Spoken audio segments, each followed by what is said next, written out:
Class 9, we are continuing with the next part, that is part 2 of the same chapter, the loss of the Titanic. So let's see what happens when the sleep of the commander of the ship, that is Sir Arthur H. Roston, was disturbed. Then the first officer was blurting out the facts. So Marconi operator told it to the first officer, and he got inside and he told him what had happened. You may be sure I was very soon wide awake with thoughts of nothing but doing all that was the ship's power to rend the earth called for. So you could be sure that at the very moment I heard about it, I just wanted to do everything so that I could save my neighbor ship Titanic.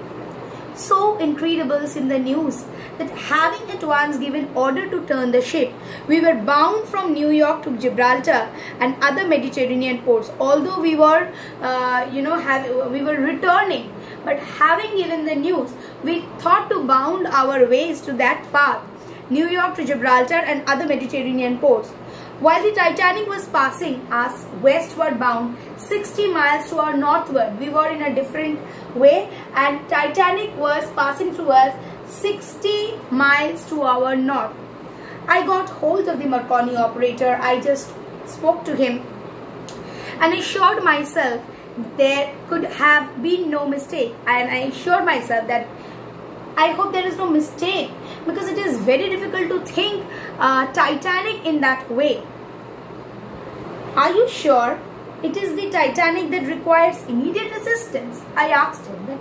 Are you really sure about the matter? Yes, sir. But I had to ask again. You are absolutely certain? Are you absolutely sure regarding the matter? Because he couldn't believe his own ears, because Titanic was such a ship which nobody thought that it would be drowned, and especially in its first voyage. For remember, the wireless was not at the pitch of perfection and reliability as it is today. But why did he ask also? That now the technology had, become so good, but during those days there could be a problem.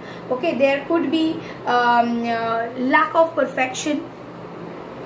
Quite certain, he replied. All right, I said then. Tell him we are coming along as fast as we can. So please tell them that we are coming and we will be as fast as we can. I went into the chart room. So they have that geographical room where they can understand which ship is at which position, where they are. It's like our GPS system where we can track routes and all. So it's like that. Having obtained the operator the Titanic's position, it was latitude 41 degree 46 minute north, 50 degree 14 west. So that was the location of Titanic. I at once worked out the course and issued orders. Within a few minutes of call, we were steaming all we knew to the rescue. And we just started off. We were steaming. We need to go as fast as possible in order to rescue. Carpathia was a 14-knot ship, but that night for 3.5 hours, she worked up to 17 knots. So the original capability was 14, but it has to work for 3 knots more in order to race against time, in order to save the ship Titanic. One of the first things I did naturally was to get up the chief engineer, explain the urgency of the matters, and calling out an extra watch in the engine room. Every ounce of power was got from the boilers and every particle of steam used for the engines, turning it from all other uses. So I just called up the engineer, the chief engineer, in order to tell him about the urgency of the matter, and every ounce of power has to be used. So starting from steam to boilers, they wanted to get that energy, the power from everywhere. So they used everything, such as heating, everything. There was much to be done. All hands were called. Everybody in that Carpathia, all hands were together, as if all of them are working together in order to actually be able to save the Titanic. And then began over 3 hours of restless activity and never-ending anxiety. And 3 hours they worked restlessly without taking rest. And although they were in tension, they just worked on. For though it was fortunate that our passengers were asleep, the covering of the night added to the risk we had to take. As it was night, the passengers were asleep, so they didn't know what is going on. But as it was night, another thing was that it was dark and they wouldn't get the sunlight properly. So they have to take every step.